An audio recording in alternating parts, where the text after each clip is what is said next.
ఒక మురికోడు ఒక స్నానం చేసిన వాడిని తాకాడు అనుకో, ఈడు మురికి ఆడికి అంటుకుంటుందా? ఆడి శుభ్రత ఈడికి వస్తుందా? మురికే కదా అంటుకునేది. మీరు ఎంత గలీజుగలరా? మీరు ఇంత దరిద్రమైన జీవితం జీవించి కూడా పవిత్రమైన దాన్ని తాకేసి పరిశుద్ధత మీకు వచ్చేసింది అనుకుంటున్నారు. నీ మురికి ఆడికి అంటుకుంది కానీ ఆడి శుద్ధత నీకు రాదే. పరిశుద్ధత అనేది లోన్ నుంచి రావాలి. అది పరిశుద్ధాత్ముడే కలిగించాలి. అది వాక్యము ప్రార్థన ద్వారానే సాధ్యము, బయట డ్రామాల ద్వారా కాదు. చెప్పులు ప్రే చేస్తే పరిశుద్ధత రాదు. అర్థమైందా? కొంచెం పవిత్రమైన అని అంటే రాదు. ఇప్పుడు మన వాళ్ళందరూ పరిశుద్ధులు అంటానికి చేసే పని అంటే తెలుసా? ప్రార్థన చేసుకుందాం. పౌరాణిక సినిమానా?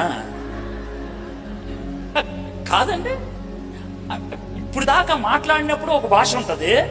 ప్రార్థన ప్రభువా సర్వోన్నతుడా సర్వశక్తిమంతుడా ఆ నాపి అది నువ్వేం చెప్తున్నావు తెలియదు. 190% మన ప్రార్థనలో డైలాగులకి మనకే మీనింగ్ తెలియదు కాదా? ఎంతకాలం వేస్తారయ్యా ఈ డ్రామా? ఎంతకాలం వేస్తారు? రియాలిటీలోకి రారా? ఈ డ్రామాలోనే బతికేస్తారా? తండ్రి ఏర్పరిచాడు, అందుకే కూర్చున్నావు. కుమారుడు శిలువ మీద చచ్చిపోయాడు, రక్తం చుమ్మాడో లేదో ఆలోచించుకో. ఆయన తిరిగి లేచాడనే విశ్వాసం ఉంటే నేను చస్తే ఆయన దగ్గరికి వెళ్తాననే భరోసా ఉంటది. మూడోది, పరిశుద్ధాత్ముడు నాలో పరిశుద్ధత కలిగిస్తున్నాడు. ఓకే,